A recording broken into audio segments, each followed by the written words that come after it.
YSR Congress party ప్రభుత్వ హయాంలో YS Jaganmohan Reddy ముఖ్యమంత్రిగా ఉన్నటువంటి సమయంలో రిషికొండకి బోడిగుండి కొట్టించి మరి జగన్మోహన్ రెడ్డి నిర్మించినటువంటి రిషికొండ ప్యాలెస్కి ఈరోజు ఆంధ్రప్రదేశ్ ఉప ముఖ్యమంత్రి పవన్ కళ్యాణ్ గారు వెళ్ళడం జరిగింది.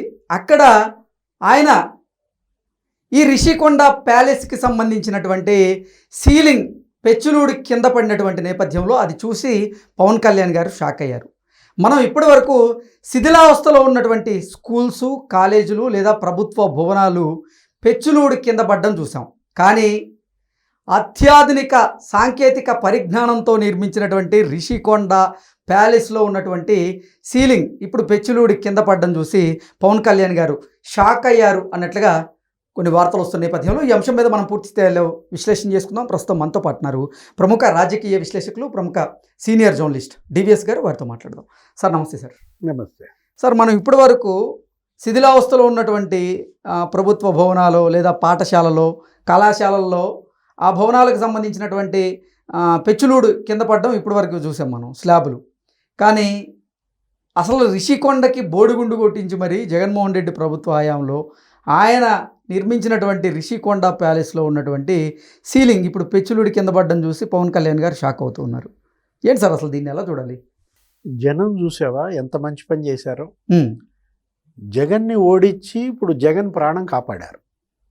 ఓకే, ఇప్పుడు జగన్ కనుక గెలిచుంటే అక్కడ ఎవరు ఉండేవాళ్ళు? ముఖ్యమంత్రిగా జగన్మోహన్ రెడ్డి, ఆయన సతీమణి భారతీ మేడం కాపురం ఉండేవాళ్ళు. ఓకే, ఆయన చెప్పాడు ఏంటి, నేను ఉండేది కాపురం ఇందులోనే, నేను మళ్ళీ గెలుస్తున్నాను అని జగన్ అన్న దీంట్లో. ఇప్పుడు అక్కడ సీఎంగా జగన్మోహన్ రెడ్డి, భారతీ మేడం కాపురం పెట్టుంటే డమాల్మని పడేది, ఎవరు చనిపోయేవాళ్ళు? అంటే జగన్మోహన్ రెడ్డిని ఓడించి ఇవాళ అతని ప్రాణాన్ని కాపాడింది మాత్రం ఏపీ జనమే. అరే, డిప్యూటీ సీఎం పవన్ కళ్యాణ్ ఆయన విశాఖలో పార్టీ తరగతులు, ఏదో ట్రైనింగు, అక్కడ కార్యవర్గ సమావేశం, లెజిస్లేటివ్ పార్టీ మీటింగ్ పెట్టుకున్నాడు. రెండో రోజు ఇవాళ చూద్దామని వెళ్ళాడు. ఎక్కడికి? జగన్ కొండ, అదే ఋషికొండ. ఇప్పుడు ఇక అది ఋషికొండ కాదు, ఇక అది జగన్ కొండ ప్యాలెస్. ఓకే, దానిలోకి వెళ్తే ఆయన మొత్తం చూసుకుంటా వెళ్తూ డమాల్మని ఆ స్లాబ్ పెచ్చులూడి కింద పడితే నాదెళ్ల మనోహర్ యువతలకు రమ్మన్నాడు.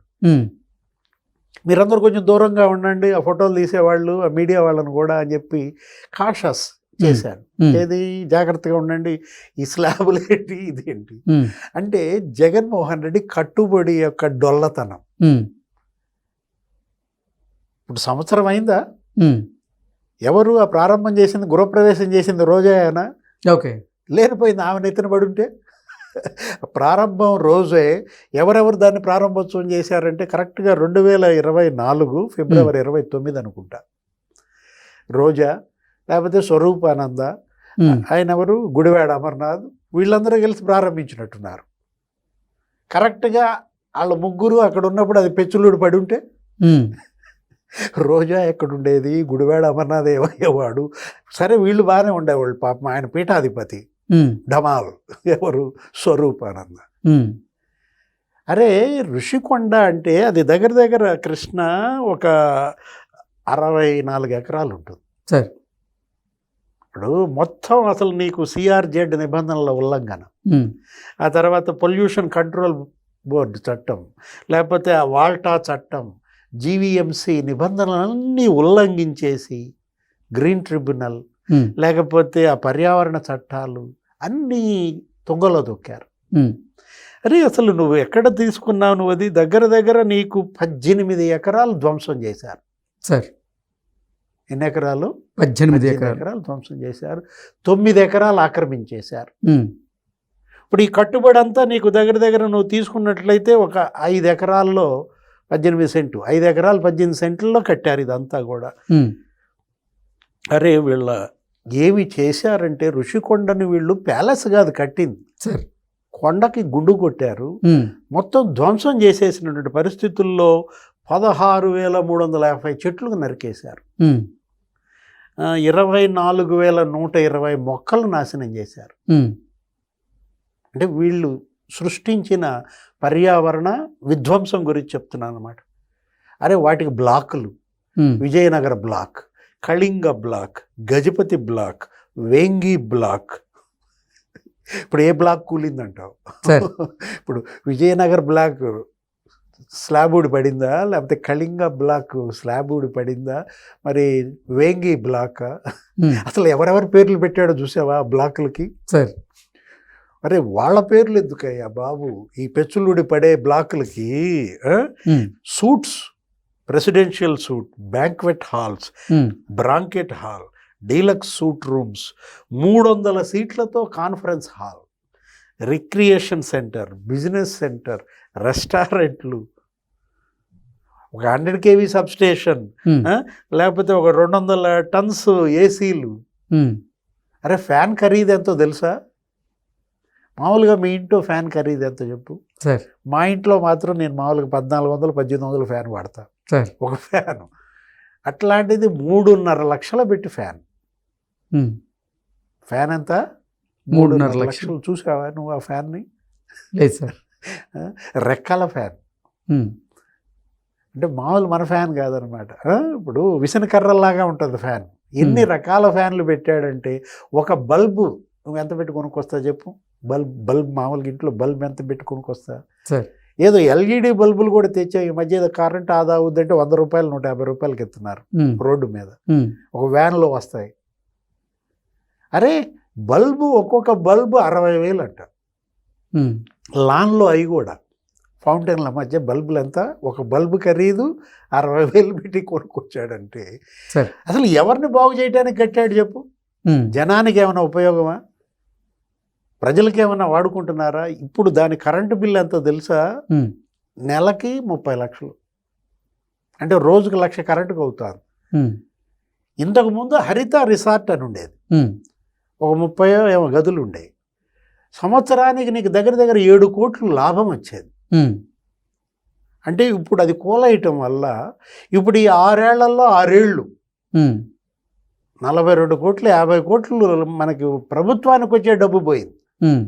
టూరిజంకి వచ్చే ఆదాయం 50 కోట్లు పోగా ఎంత బూడిదలో పోసాడు? 500 కోట్ల. వచ్చే లాభం 50 కోట్లు ఎగ్గొట్టి ఇచ్చాడు. 500 కోట్లు తీసుకుపోయి బంగాళాఖాతంలో పోసాడు. జగన్ సృష్టించినటువంటి ఈ విధ్వంసం ఆయన కుటుంబం కోసం, మేడం కోసం, పిల్లల కోసం కట్టిన బ్లాకులు అవన్నీ కూడా 1,46,784 చదరపు అడుగుల విస్తీర్ణంలో కట్టించాడు. అసలు హైకోర్టు నిపుణుల కమిటీ నిర్ఘాంతపోయింది. హైకోర్టు దీనిపైన ఒక నిపుణుల కమిటీ వేసి 42 పేజీల నివేదిక ఇస్తే సిఆర్జెడ్ పరిధిలో 16.5 ఎకరాలు, ఇందాక మనం చెప్పుకున్న 18 ఎకరాలు ఆక్రమించిన దాంట్లో సిఆర్జెడ్ పరిధిలో ఎంత? 16.5 ఎకరాలు. మరి దాని బయట ఒక 1.5 ఎకరం, మొత్తం 18 ఎకరాలు ధ్వంసం చేశారే. ఎవరిచ్చారా హక్కు అతనికి? అరే నీ ఇష్టం వచ్చినట్టు ప్రజాధనం దుర్వినియోగం చేస్తావా? నువ్వు ఒక ట్రస్టీవి మాత్రమే. ఒక ధర్మకర్తగా నిన్ను గెలిపించుకున్నారు. 5 ఏళ్ళు అధికారం ఇస్తే నీ సాక్షి ఛానల్కి, సాక్షి పత్రికేమో 600 కోట్లు యాడ్స్. ఆ వాలంటీర్లతో కొనిపిస్తాడు, సచివాలయ సిబ్బందితో కొనిపిస్తాడు. హెచ్ఓడీలందరూ మీ ఆఫీసుల్లో సాక్షి వేసుకోవాలని ఒక సర్క్యులర్. 200 కోట్లు. అంటే ఇతని దుబారా, ఇతని యొక్క ఈ భోగ విలాసాలు. ఆ టాయిలెట్ అంట సముద్రం ఫేసింగ్ కావాలంట. ఎంత కమోడ్ ఖరీదు? 15 లక్షల. కమోడ్ ఖరీదు 15 లక్షలు. ఫేసింగ్ ఎటు ఉండాలి? సముద్రం వైపు. అరే బాత్ టబ్ 36 లక్షలు అంట. ఒక మసాజ్ సెంటర్ పెట్టించుకున్నాడు. అంటే అది నీ డబ్బు అయితే అలా చేస్తావా? నువ్వు కట్టించుకున్నావు, లోటస్ పాండ్లో కట్టించుకున్నావు, లేకపోతే బెంగళూరు యలహంక ప్యాలెస్లో కట్టించుకున్నావు. ఉండేది మీ ఇద్దరు మెమ్మ. మీ ముగ్గురి కోసం 28 ఎకరాల్లో యలహంక ప్యాలెస్. సరే అది మీ సొంత డబ్బో, జనం డబ్బో, అవినీతి డబ్బో, మొత్తానికి ఎట్టొకటం పోసుకున్నారు. ఎంజాయ్ చేసుకోండి. ఇది ప్రభుత్వ డబ్బు, ఇది ప్రజల డబ్బుతో నువ్వు మరి ఏ విధంగా ఋషికొండను అలా బొడిగుండు చేసి 500 కోట్లు బుగ్గి చేశాడు. ఏ శిక్ష విధించాలి? దీన్ని శిక్షించే న్యాయస్థానాలు ఉన్నాయా? ఓకే. ఇప్పుడు విజయసాయిరెడ్డి కూతురు నేహారెడ్డి అక్కడేదో సముద్రం బీచ్ ఆక్రమించేసి అక్కడేదో హోటల్ కట్టాలని చూసింది, అది కూలేయమన్నారు, కూలేశారు. జీవీఎంసీ వాళ్ళు ఏదో పైన కూలేస్తే మళ్ళీ హైకోర్టు తిట్టింది. అసలు పునాదులతో సహా మొత్తం పీకేయమని. ఆ డబ్బు ఎంత అయిందో అది నేహారెడ్డి దగ్గర క్లెయిమ్ చేయమని. ఇప్పుడు దానికి ఎంతో 18 కోట్లు ఎంత అయితే ఆ డబ్బు ఆమె దగ్గర వసూలు చేయమన్నారు. ఇది సిఆర్జెడ్ నిబంధనలను ఉల్లంఘించి కట్టినటువంటి ఈ ఋషికొండ ప్యాలెస్ ఏం చేస్తారు దీన్ని? అదేమంటే రాష్ట్రపతికి ఇవ్వండి, లేకపోతే నేవీ గెస్ట్ హౌస్గా వాడుకోండి, ఏదేదో రకరకాల సలహాలు ఇస్తారు. మేము కట్టాము, మేమేమన్నా మా కోసం కట్టుకున్నామా, ప్రభుత్వం కోసం కట్టాము అని రోజా వీళ్ళందరూ మాట్లాడతారు. నిన్నెవరు మాట్లాడుతూ మెంటల్ హాస్పిటల్కి ఇవ్వమన్నారట. ఒక కొత్త సజెషన్ వచ్చింది. ఏబి వెంకటేశ్వరరావు వీళ్ళు ఏదో మీటింగ్లు పెడుతున్నారు కదా, లక్ష్మీనారాయణ, వాళ్ళు ఇచ్చిన సలహా ఏంటో తెలుసా Krishna? Sir, Rushikonda palace mental హాస్పిటల్కి ఇవ్వమని. మరి ఒకవేళ అది మెంటల్ హాస్పిటల్కి ఇస్తే అందులో చేరే పిచ్చోడు ఎవరు? ఓకే. అన్నీ నాతో చెప్పించు, బాగా నీతో ఇది వచ్చావు. ఏ పిచ్చోడిని ఆ మెంటల్ హాస్పిటల్లో చేర్చాలి? ఋషికొండ పిచ్చోడిని చేర్చాలా? Okay. Okay sir, thank you so much.